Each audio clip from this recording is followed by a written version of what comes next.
All right. First off, this is going to be a long video, so buckle up. Secondly, I was going to wait until tomorrow to post this, but I didn't want to be that guy. I put a short on my channel earlier, said I was going to post the video tonight. So I carved out some time. This is probably going to take about 15 to 20 minutes. I'm going to try and do it all in one take so I don't have to do jump cuts or anything like that. So without further ado, let's get started. I really hope you guys like what's in here. I was super pumped to get this in the mail today. I've been waiting for it for about 2 weeks. Just to give you a little bit of background, it was a collection that got broken up, and from what I understand, the siblings of the family of the person who was collecting, they all split up the collection, and some people decided to keep some, others decided to sell their portion. This is the portion of one of the people that decided to sell. So let's get started. Normally, I do not buy these. Primarily, I think most of you know by now by watching my channel, I like silver. I like coins that have silver in them because if nothing else, they're still worth their silver weight. I don't know on an 81 uncirculated set if it has any silver content. I don't think it does, but again, don't quote me because I'm not 100% sure. But still pretty cool. I paid $2 for this. And it's worth more than that just based on the coinage in there. So we've got, let's see, 2 Kennedy halves. So there's $1. 2 Susan B. Anthony's, that's $2, $3, and then 2 quarters, a couple dimes, and a couple nickels. And it's interesting because even though they're in these plastics, they're still toning developing, which is pretty interesting. But anyways, that's that. Not much to look at there. I think everybody who has ever been into any coin shop has seen stacks of these sitting in the corner. They don't move very well, and I think I'll probably have this until the day I die, unless I sell it on eBay for like $4. But that's probably the best I can hope for from someone who was born in 1981. So moving on. That's the least exciting item that I bought, I promise. All right, I'm just gonna start pulling. I'm going to try and go sort of quick because there's a lot of stuff to go through and I don't want to be here all night. I don't think anyone wants to watch a 45-minute video of me opening coins. Maybe you do, but I don't have that much time. So I have a 1918 S Walking Liberty Half. I forgot the name of it there for a second. Nice thing about these is they're all in 2x2s, and none of them have obnoxious lettering on them like super high grade, super duper relief, $5,000 on the coin or anything like that. You'll see that a lot when you buy coins off of eBay. Someone will write like MS66 on the 2x2 even though it's not a graded coin, and they'll have it priced at like $300 when it's probably worth $30 to $40 at the most. A little pet peeve of mine. So we've got a 1912 Philly barber half. This is going to be a recurring theme in this video. There's lots of barbers in here. 1908 O barber half. And I talked to the seller who sold me all these, and someone else in his family, I guess, has decided to sell some more stuff. So I'm going to be buying more shortly. This one actually has some of the Liberty in the band. I didn't see that. I opened these when it was dark outside in a parking lot, and just took a quick peek through them. So this is the first time I'm really seeing them in the light. 1928 S Walking Liberty half. If you see anything in here that you like, I'm not primarily trying to sell these, but if you see anything in here that you are like, oh my gosh, I really want that, shoot me a message and I might be willing to sell it to you. I've got tons of these Liberty halves now. They are super cool, but you know, I can only hold so many. I don't want to have like 400 of them sitting in my my chest. So anything, you know, eagles, whatever you guys see in this video, if you think it's cool and you're like, oh gosh, I have to have that, hit me up and I'll give you a fair price, I promise. This one has some scratches on it. Not sure what that's all about. Maybe someone was trying to test it to make sure it was silver. I have no idea. I apologize if I'm coughing and kind of sniffling a lot. There's something going around over here in Tennessee, so just hoping it's not the scarlet fever or something. There we go. See, there's so the mint mark on the Walking Liberty Halves, if you've never seen them, it's right over there in the corner. Itty bitty.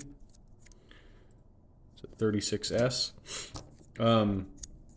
I have not gone through and individually checked the pricing guides on any of these yet, so I am going to do that. That's going to be something for a different day. And just want to get an idea of what I got myself into here. I have a vague baseline idea of what things are worth if I'm buying them as junk silver. So that's kind of what I base everything on when I'm purchasing something. I'll have the seller make me an offer, and if it's somewhere around the melt value, or not the melt value, the junk silver value that I would be able to buy something for at a coin shop, then most of the time I will go ahead and snag it or try and haggle with them a little bit and see if they've got any movement there in the pricing. 1917S. If you're not aware, 17 is one of the key dates for the Walking Liberty Halves. So I was super pumped to see this in there, even though it is in rough shape. Still a really cool coin to have. I've got 4 of these now, the 1917s. This one says reverse MM. So, no idea what that means. See, still fairly new at this, so I don't know all the lingo, but I'm learning. Got a 45 Philly. That one's in good shape. Some of these are near uncirculated, but I don't know if any of them are quite there. 1945D. That's pretty cool. I haven't seen many of these from the Denver Mint. Most of them are from the Philly Mint or San Francisco. The ones that I've run across, at least. A 44D.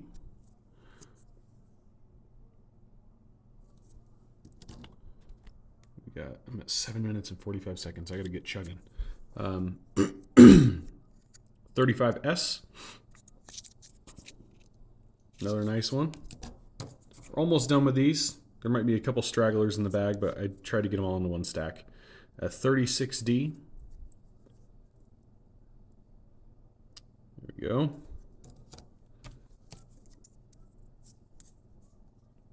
A 44S. Oh, and just so, I mean, not that it really matters, but just in case anybody's watching this who has any idea where I got all this stuff, some of the barbers did come from a different seller. So most of the stuff came from one transaction, but some of the stuff did come from a different seller. So 1917S, see, there's another one. And we got some Morgans in 1883. This one is a Philly.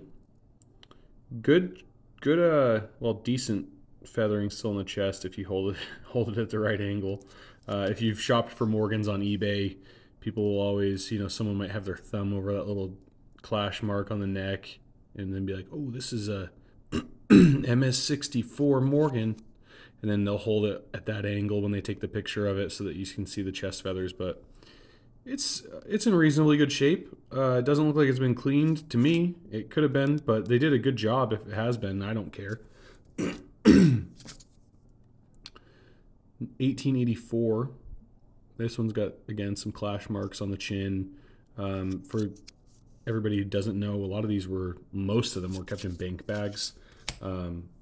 And so they are going to have like those clash marks on the face a lot of the time. So if you find one that doesn't, it's usually a pretty good sign that someone took very good care of it, or it wasn't in a bag very long.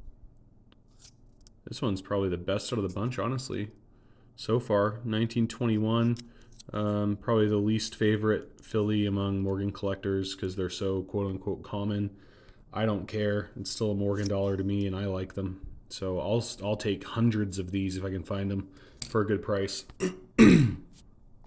Got an 1879. This one's in fairly rough shape. You can see all the clash marks on the face. Definitely would not be worth sending out for grading, in my opinion. I mean, maybe, but again, I'm not quite there yet with being able to say, hey, send this one off to PCGS and see what they'll give you. 1882. This one's in good shape. I like the kind of dirty, the rim around it. Good feathers. The reason I kind of like the dirt on the edges there is I think it brings more focus to the bust, well, the head on the coin. I think it just draws more attraction or more attention to it. What else we got in here? Got a peace dollar. I've been trying to jump on the peace dollar bandwagon, but every time I get these, I end up finding someone who wants one and I just sell them. I don't know why. It's not that it's like an ugly coin. It's just, to me, I mean, come on. This one all day, right? There's just more to it. You got more design. I like this every day over the peace dollars, but that's not to say I don't like peace dollars. Hey, another Walking Liberty half. Nothing special. Rough shape 1918S. Tons of quarters, by the way, so I'm going to blast through these pretty quick. 1959, a Type B reverse, apparently. No clue what that means. Got a bunch of these too. You guys have all seen these. 1893 Columbian Expo, half with Columbus. Toss that over. A 1911. This one had something smash across its face. Still good details. I mean, the cool thing with coins, and a lot of people have asked me in the last couple months, like, what the heck made you jump into this? I think it's a good investment for me personally. I'm not a financial advisor, but I do invest my own money in things, and all of my stock market investments are either flat, up a percentage point, or have lost money this year. And I took fairly safe investments. With this, it's just a different avenue of investing for me. And at the very least, you still have silver if everything else crashes. So it's always going to have some sort of intrinsic value to it. Whereas like if a company goes out of business, as we saw with is it FTX, then you're just up the creek without a paddle and hoping for a class action lawsuit. So with this, none of that happens. Even these milky eagles. Everyone knows what an eagle looks like. Got a toner here. Some of you guys are probably going to really love that. Some of you are going to hate it. It's probably been in one of those Dansko albums for quite a while, if I had to guess. 99 with a mark across the front. A 91. We're about 3/4 of the way done, so this video actually should wrap up a little bit faster than I thought it was going to initially. And let me know in the comments too if you guys prefer shorts or if you prefer the long form videos. I find from my own consumption habits, I go 50-50. During the day when I've got dead time at my day job, I watch shorts, like if I've got a couple minutes here and there.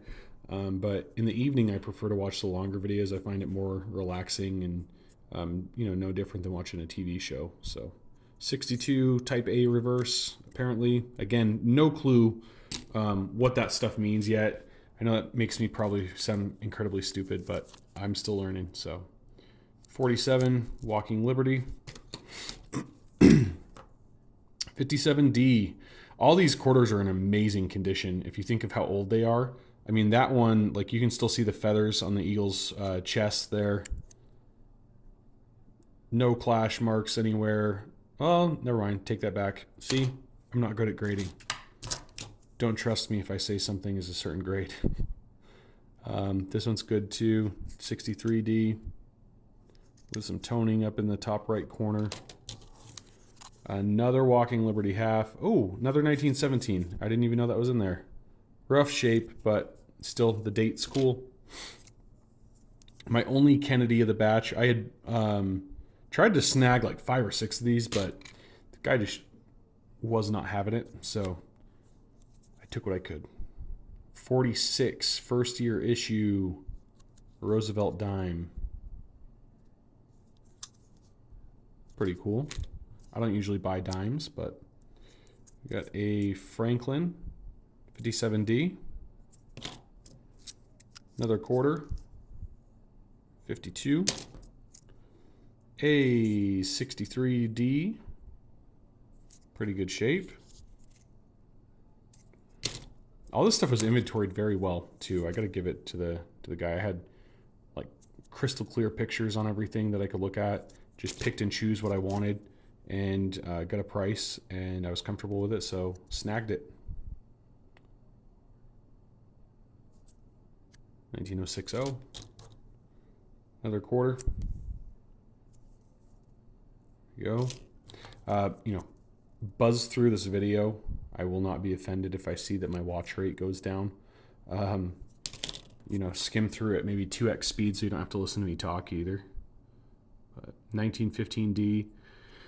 These barbers are growing on me significantly. I keep saying that probably every video, but the design on these things is just so cool. It's simple, but it's still really nice. You look at the reverse, you know, kind of, you look at the front, you're kind of like, oh, it's kind of plain. You look at the back, and then boom, just hit with all kinds of stuff going on. That one's a 1915S. Same thing, mint mark in the bottom there. Sorry, I was going to say it was on the side, but it's on the bottom. 59D. Come on, quarter. I've got a tripod on the way, by the way. I've been doing all this one-handed for the last, well, month and a half or 2 that I've been shooting these videos, so thank God that I have a tripod coming. Down to the last 5 coins. 60D, quarter by George. 57, come on, focus. Type A reverse, George. 53D, George. A 58, the year my dad was born. Type A reverse. And last but not least, whoa, come on, focus. There we go. A 1914 barber half to wrap it up. Have a good night, guys. Thank you for watching, and I'll see you in the next one.